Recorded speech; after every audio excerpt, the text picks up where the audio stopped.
Hi guys, this is Fresh Source TV, and I'm back with part two of Teresa Martin's lawsuit and her court filings. Um, Last time we stopped on page 10. We're going to carry on from there, but I'm going to recap the first page for uh, the viewers who may not have seen how the filings went. So, on the first page of the filing, it states the firm number, which is 62177, the date the lawsuit was filed, which was 12/11/2018 at 3:33 p.m., taken by Dorothy Brown, Circuit Clerk, Cook County, Illinois, and it has the case number, which is 2018 L013273. In the Circuit Court of Cook County, Illinois, County Department Law Division, Teresa Martin as Special Administrator for the estate of Kanika Jenkins, deceased. Okay, and then it shows the entities, all the people that she is uh, claiming who is responsible for Kanika's death, and they are CPO Hospitality LLC, F&F Realty Ltd, Capital Security and Investigations, and MBC Rosemont LLC, Murray Brothers Caddyshack. Okay, so now we are going to uh, continue where we left off, which was on page 10. Well, actually, we're starting on page 11 now because we finished page 10 in the first video. So, 51. Had Crown Plaza defendants provided adequate security, they would have intervened quickly, appropriately, and correctly to the dangerous conditions created in the subject's hotel room. They would have prevented plaintiff's decedent, Kanika Jenkins, from becoming disoriented and distressed. 52. As a direct and proximate result of the negligence of Crown Plaza defendants, plaintiff's decedent Kanika Jenkins was seriously, painfully, and permanently hurt and injured as her body shut down and she froze to death. 53. That as a direct and proximate result of the above described actions, plaintiff decedent Kanika Jenkins and her estate suffered damages including but not limited to: A. Conscious pain and suffering and death. B. Severe emotional injuries. C. Mental anguish. D. Mortification and humiliation. E. Embarrassment and denial of social pleasures. F. Economic loss, including lost wages. G. Medical expenses, past, present, and future. H. Exemplary damages. I. Punitive damages. J. Attorney fees and costs. K. Loss of love, society, and companionship. L. Reasonable funeral and burial expenses. Okay, so now L, they are saying that this is one of the damages that occurred after her death was, and it was not met because, in fact, they are suing for this. For the people who are saying that Crown Plaza Hotel paid for Kanika Jenkins' funeral expenses, this lawsuit is telling you the direct opposite. In fact, they did not pay for Kanika Jenkins' funeral and burial expenses. This is a legal and binding document, and it was filed in a you know a courtroom in the United States.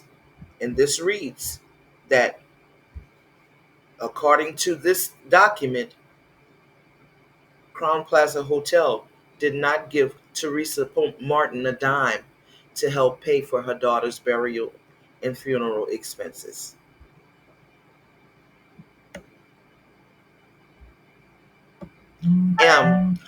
loss of gifts, gratitudes, and other items of economic weight value, and N, all other damages allowable by law. 54. Crown Plaza defendants are vicariously liable under the doctrine of respondent superior for all negligent acts committed by their employees and or agents when acting within the course and scope of their employment. Wherefore, plaintiff respectfully requests that this honorable court enter a judgment in favor of plaintiff and against the defendants in excess of $50 million, exclusive of costs, interest, and attorney fees. That was count one that we just completed. Now we're on count two. Count two. Oh my God, this keeps doing this. Let me get back to where I was.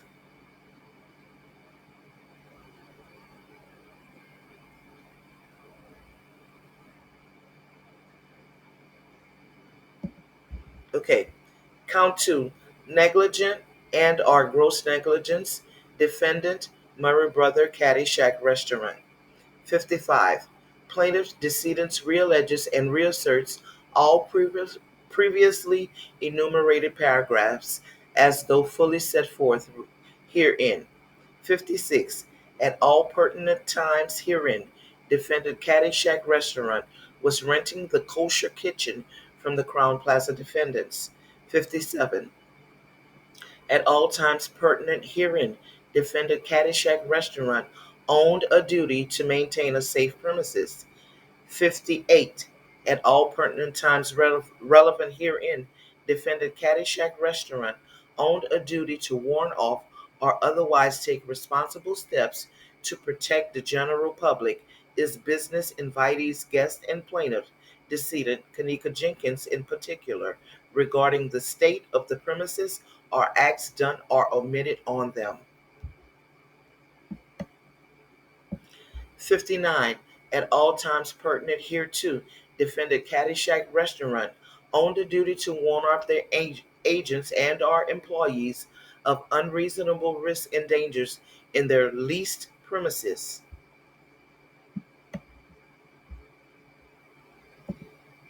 60. At all time pertinent herein, defendant's Caddyshack Restaurant owned a duty to the general public, its business invitees and guests and plaintiffs, decedent Kanika Jenkins in particular, to maintain a safe premises. 51. At all pertinent times relevant herein, defendant Caddyshack Restaurant owned a duty to the general public's, its business invitees, guests, and plaintiffs, decedent Kanika Jenkins in particular, to warn of latent defects or danger within their leased premises, namely the abandoned kitchen. 62.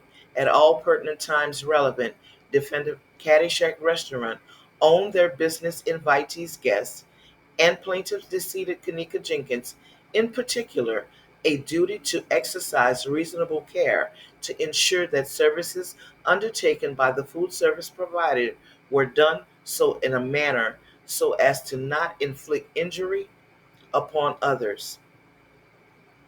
63. At all times pertinent relevant, defendant Caddyshack Restaurant owned a duty to the general public, its business invitees, guests, and plaintiff, decedent Kanika Jenkins in particular, to properly supervise, train, and hire its personnel who were working for their company at the leased premises. 64. At all pertinent times relevant hereto, defendant Caddyshack Restaurant owned a duty to their business invitees, guests, and plaintiff's decedent, Kanika Jenkins in particular, to maintain policies and or procedures so as to prevent injury upon others when supervising and or using their premises. 65.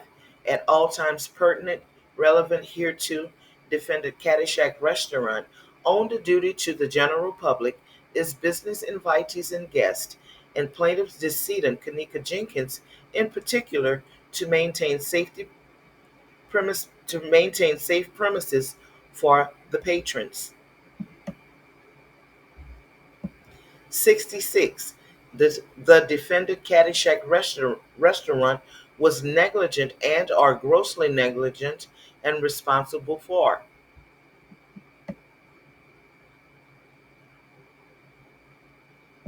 A. Failing to secure areas which should have been closed off to the general public. B. Failing to secure areas restricted to employees only. C. Failing to maintain proper signage. D. Failing to warn off a dangerous condition.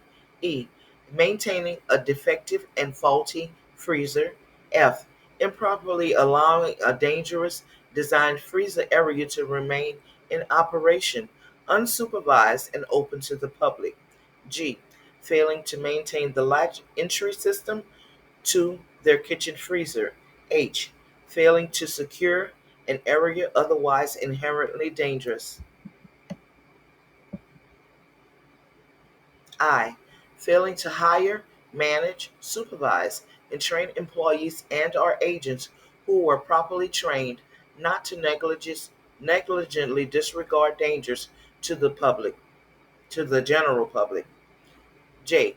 Failing to hire, manage, supervise, and train employees and our guests who were competent. F. Failing to hire food service providers who are competent and capable of acting reasonably under the circumstances. L. Failing to enforce existing policies and procedures to prevent the conduct described herein or failing to promulgate sufficient policies to prevent the occurrence alleged herein. M. Failing to adopt proper securities for their employees and personnel. And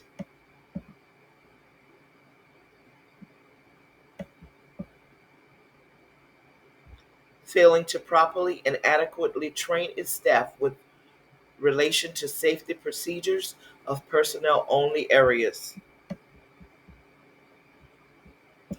67. At all times pertinent, employees and or agents of defendant Caddyshack Restaurant had a duty to properly secure the unsecured kitchen and ensure the safe and proper management of all supplies within the kitchen. 68. Had defendant Caddyshack Restaurant properly secured the unsecured kitchen, they would have prevented plaintiff decedent Kanika Jenkins from entering the abandoned kitchen and prevented her death. 69. Had defendant Caddyshack Restaurant ensured the adequate ensured the equipment not in use, such as the abandoned freezer, was properly turned off and managed, plaintiff decedent Kanika Jenkins would not have froze to death. 70. As a direct and proximate result of the negligence of the defendant Caddyshack Restaurant, plaintiff's decedent Kanika Jenkins was seriously, painfully, and permanently hurt and injured as her body shut down and froze to death.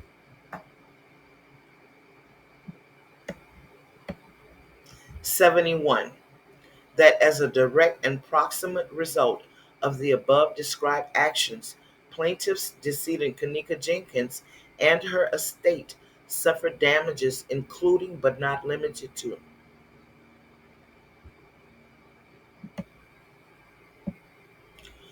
conscious pain, conscious physical pain and suffering, and death. B. Severe emotional injuries. C. Mental anguish. D. Mortification and humiliation. E. Embarrassment and denial of social pleasures. F. Economic loss, including wage loss.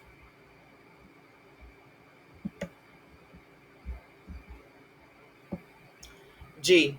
Medical expenses, past, present, and future. H. Exemplary damages. I. Punitive damages. J. Attorney fees and costs. K. Loss of love, society, and companionship. L. Reasonable funeral and burial expenses. M. Loss of gifts, gratitudes, and other items of economic value. And N. All other damages allowable by law. 72. Defendant Caddyshack Restaurant is vicariously liable under the doctrine of respondent superior for all negligent acts committed by their employees and our agents when acting within the course and scope of their employment. Wherefore, plaintiff respectfully request that this honorable court enter a judgment in favor of plaintiff and against the defendants in excess of $50 million, exclusive of costs, interest, and attorney fees.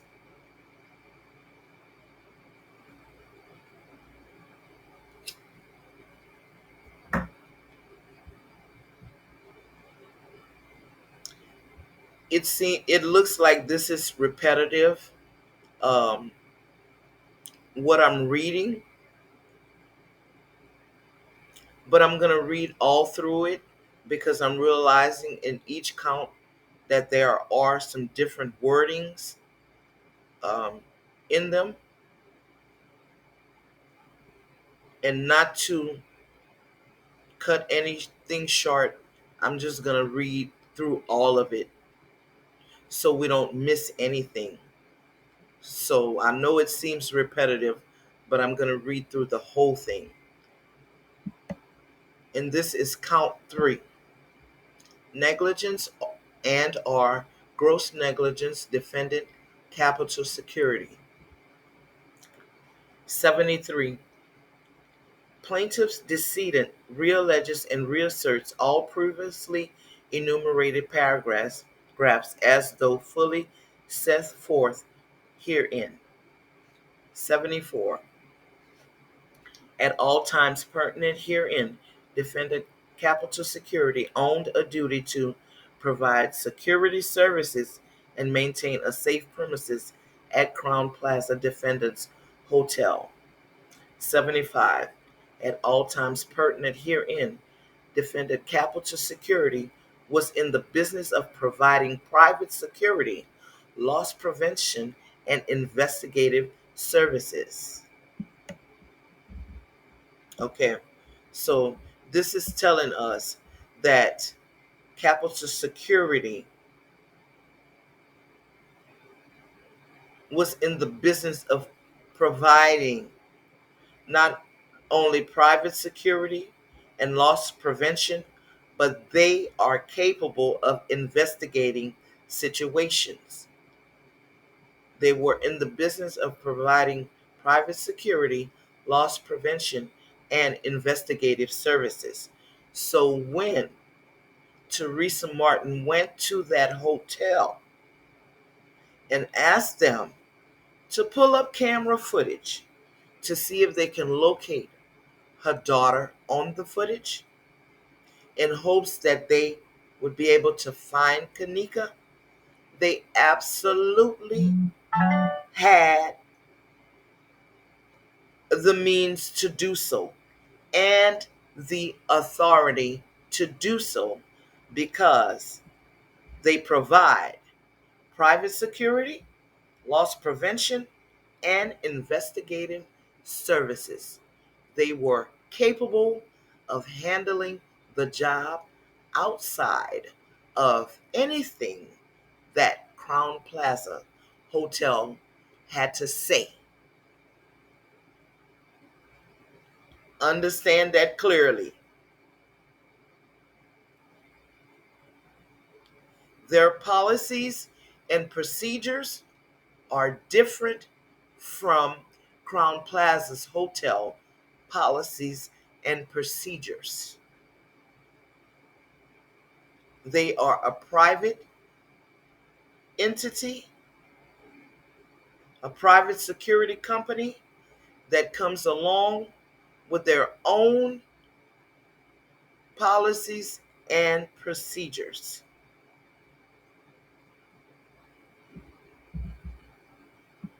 I hope you guys understand that.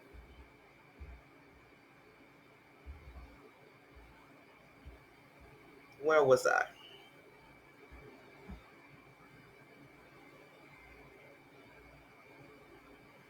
Right here. So even if Crown Plaza Hotel said to them, no, we can't, we don't want you to go into the camera footage to check to see where she is or whatever the conversation may have been. They still had a duty to do so. And they didn't do it until the police got there and requested to view the surveillance cameras.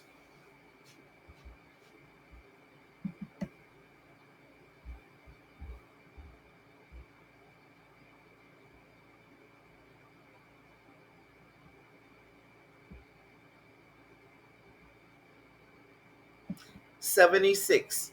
At all times pertinent herein, defendant Capital Security was the exclusive provider of security services on the premises at Crown Plaza Defendants Hotel.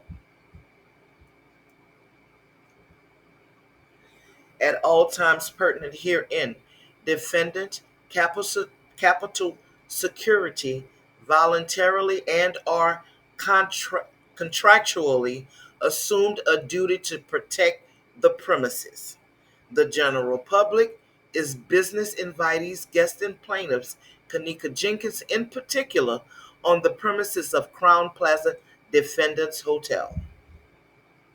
I just said that. 78.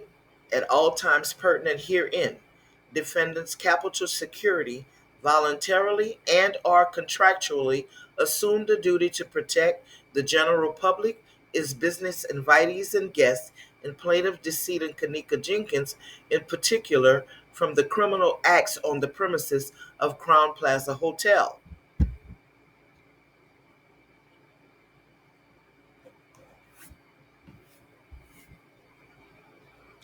And I told you guys that some the information that we have is not all of the information that these attorneys have.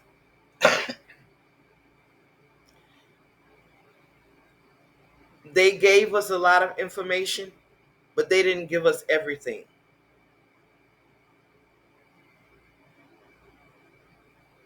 But this attorney knows more than we know, because as her attorney, in order to get to this filing, there had to be some investigation as to what happened at the hotel the night Kanika Jenkins died. And this is what he came up with. So this is reading in paragraph 78, that at all times pertinent herein, defendant Capital Security voluntarily and or contractually assumed a duty to protect the general public, is invitees, guests, and plaintiff decedent Kanika Jenkins in particular, from the criminal acts on the premises of Crown Plaza Defendants Hotel. Do we know what those criminal acts were? Let's see if we can find out. Let's continue to read.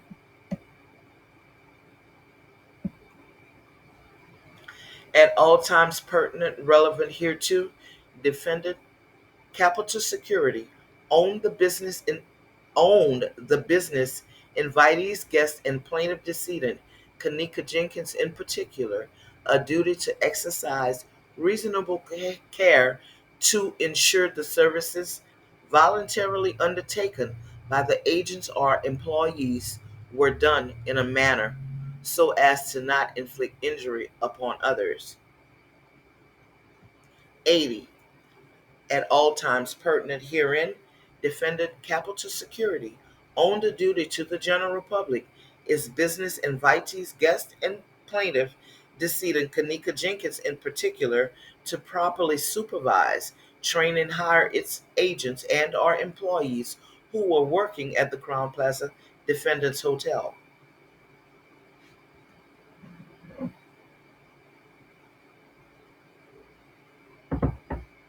81.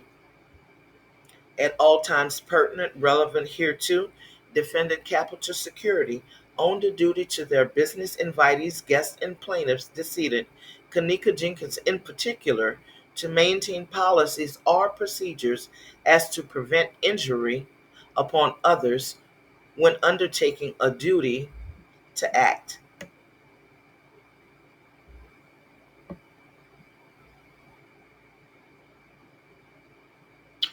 When Miss Teresa Martin and these children, these young adults, went to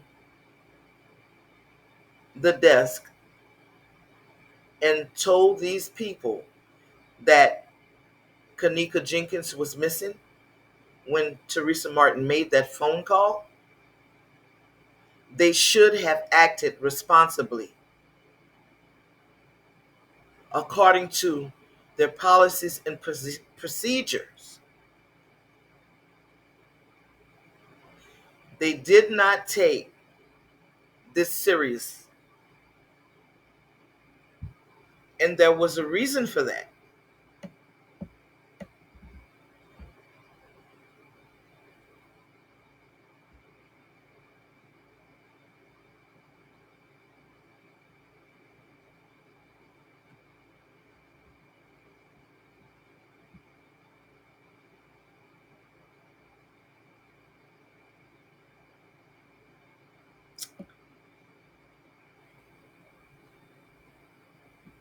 I'm reading, guys.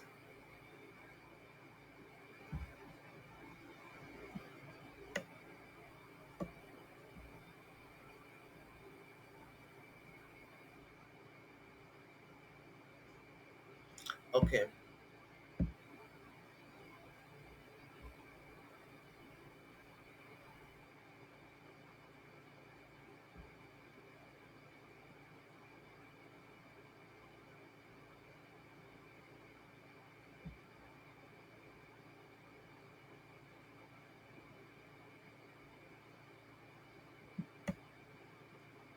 I just wanted to make sure I understood that correctly. So we're on 82.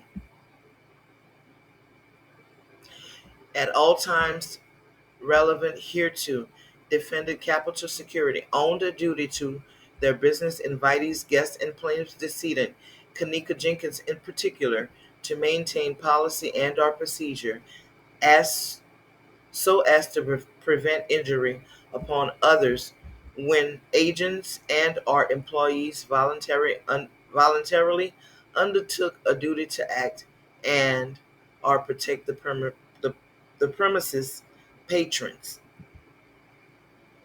They didn't do that. They absolutely did not do that. As I'm reading this, um, I'm seeing the images of in my mind of the footage that they gave us and how there was just a disregard for what Miss Teresa Martin and those children had reported to Crown Plaza, its hotel staff, and the security people. It was a total disregard. They didn't take this serious at all, and there was a reason for it.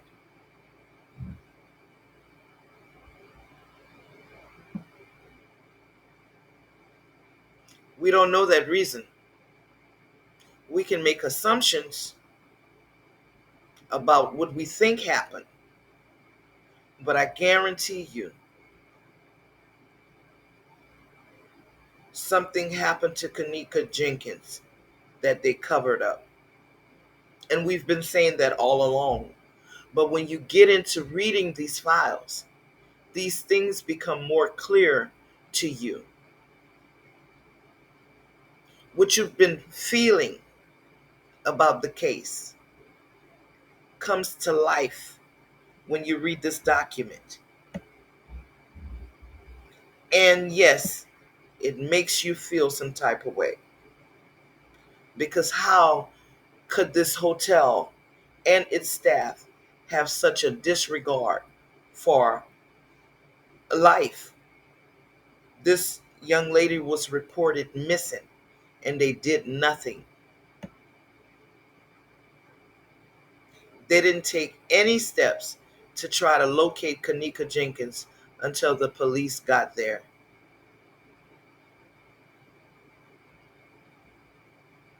It makes you wonder that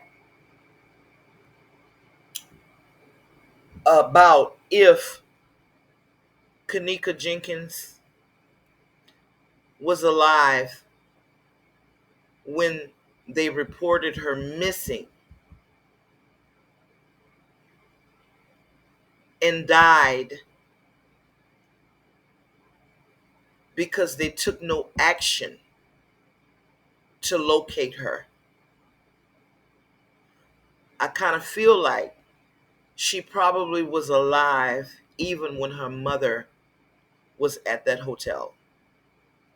Because if you look at her death photographs, and if you are knowledgeable about the death process, and I can say this from experience because I worked many years in a nursing home when I was young, and I saw a lot of death. Sometimes waiting, having a resident pass away. And for anybody who has ever worked in a nursing home, they know that when a resident passes away, that you're instructed to give the resident a bath, get them cleaned up before the coroner comes or the funeral home comes to get the body. And one person has to stay with that body until the coroner comes or until the funeral home comes. And a lot of times that would take, no, I'm going to say all the time, it would take over an hour for these people to arrive to pick up the body. And when you're in that room sitting with a deceased person, you can't help but look. So you're taking notice of what's happening to that deceased person's body within the few hours of being dead. And looking at Kanika Jenkins' photographs, her death photographs, it doesn't look like she was deceased for a long time.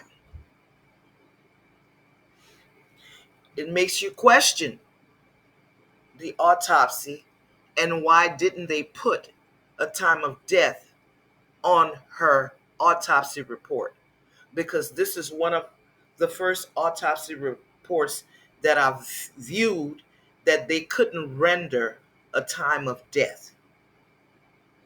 I'm sure when they get to court, because I know this lawyer is going to ask, why wasn't there a time of death established, a definitive time of death established? That is something that can be established, but it wasn't given. And why wasn't given? Why wasn't it given? That's the question.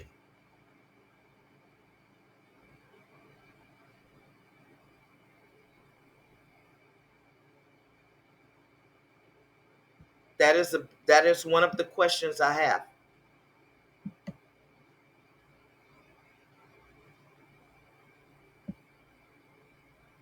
I'm actually getting upset reading this.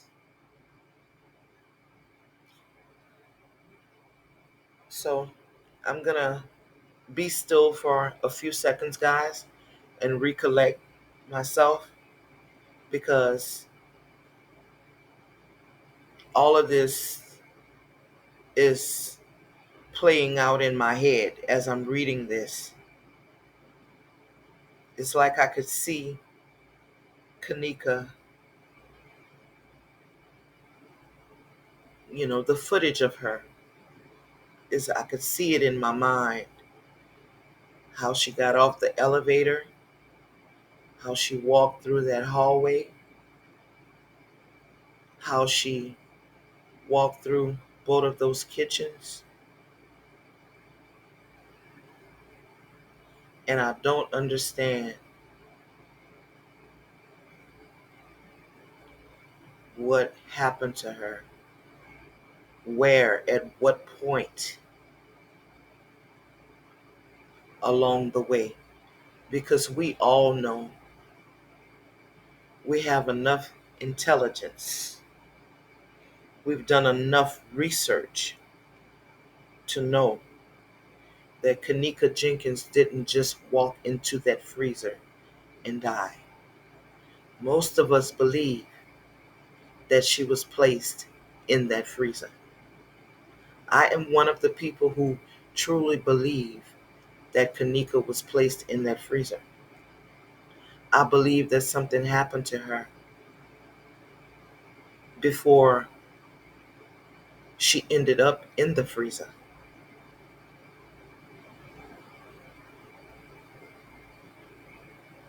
But I don't know what it is. And that's the upsetting part. That's the upsetting part for a lot of us. The way they gave us this case, like a puzzle, for us to try to figure out. And most of us, the people who have done the research, we are so close to knowing what actually happened to her. But it's just that one piece of the puzzle that we don't have. And that piece of the puzzle, in my opinion, is what happened to her when she took her walk through Crown Plaza's hotel. What happened to her during that time?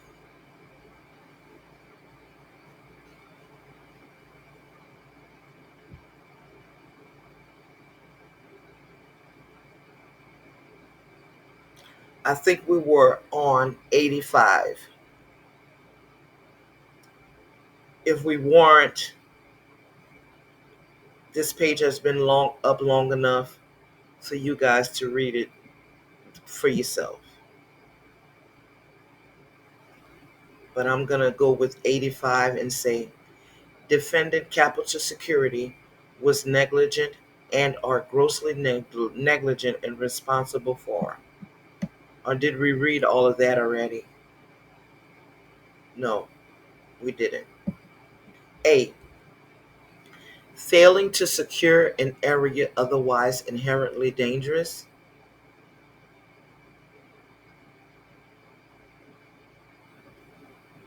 Maybe we did. I don't know. I'm going to read it again.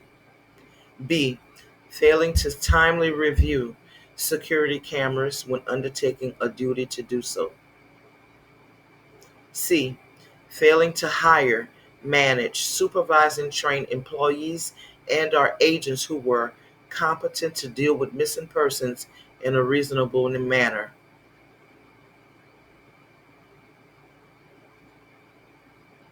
So, see, this right here is telling us that the security, Capital Security, the security guards who were on staff that night, they do have policies and procedures regarding missing people. This whole thing upsets me. As I'm reading this, I'm getting more and more upset.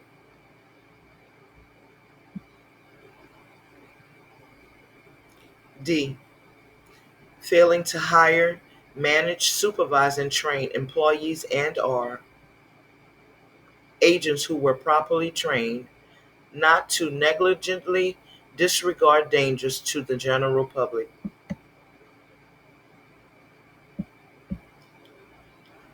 E. Failing to hire, manage, supervise, and train employees and our agents who were competent. F. Failing to hire security personnel who are competent and capable of acting reasonably under the circumstances. G. Failing to adopt proper procedures and policies for the employees and our agents.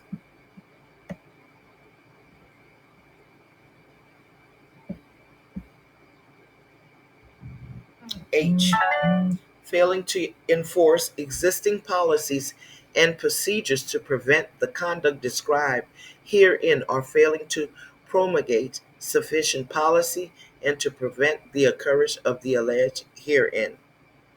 I.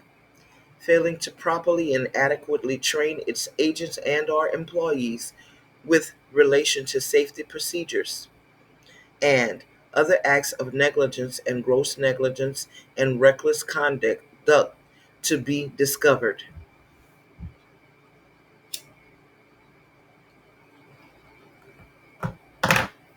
In the name of Jesus.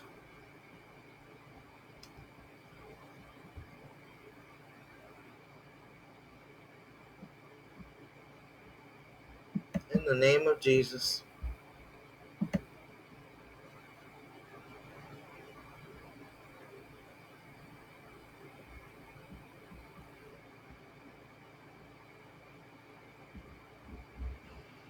Hmm.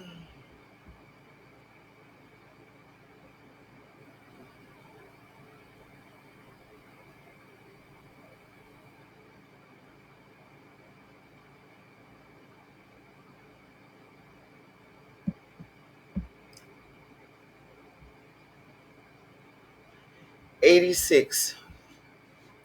At all times pertinent herein, defended Capital Security had a duty to act when they were put on notice of plaintiff decedent disappearance and were contractually obligated to act and are voluntarily undertake the responsibility to act as existed at the time.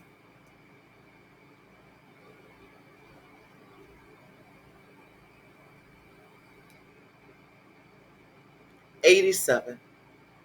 Had employees and or agents of defendants Capital Security check the security and or surveillance footage when they undertook the duty to do so, they would have found plaintiff decedent Kanika Jenkins in a timely fashion, and prevented her death. 88. Had employees and or defendant decedent Capital Security maintain careful watch of their security and or surveillance footage, they would have noticed the plaintiff's decedent Kanika Jenkins visibly disoriented, distressed, and lost, and been able to prevent her from entering the abandoned kitchen and prevented her death. 89. Had employees and or agents of defendant Capital Security properly intervened when they observed plaintiff decedent visibly disoriented, confused, and lost within their premises, they would have prevented her from entering the abandoned kitchen and prevented her death. 90. As a result, as a direct and proximate result of the negligence of defendant Capital Security, plaintiff's decedent Kanika Jenkins was seriously, painfully, and permanently hurt and injured as her body shut down and she froze to death. 91. That as a direct and proximate result of the above described actions, plaintiff decedent Kanika Jenkins and her estate suffered Damages including but not limited to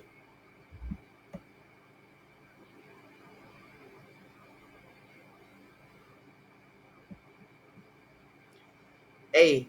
Conscious physical pain and suffering and death. B. Severe emotional injuries. C. Mental anguish. D. Mortification and humiliation. E. Embarrassment and denial of social pleasures. F. Economic loss, including wage loss. G. Medical expenses, past, present, and future. H. Exemplary damages. I. Punitive damages. J. Attorney fees and costs. K. Loss of love, society, and companionship. L. Reasonable funeral and burial expenses. M. Loss of gifts, gratitude, and other items of economic value.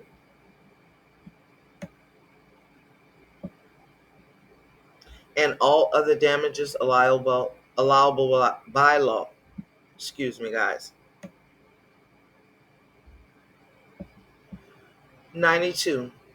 Under Illinois law, defendant capital security is vicariously liable under the doctrine of respondent superior for all negligent acts committed by their employees and or agents when acting within the course and scope of their employment.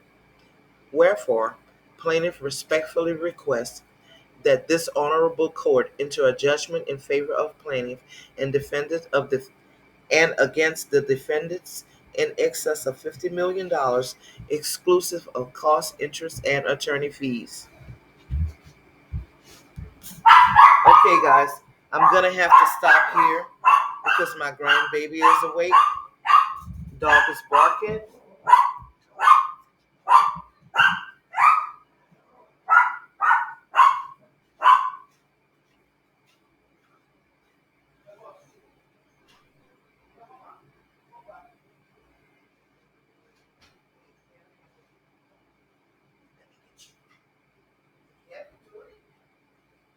So big, my baby. You still sleepy?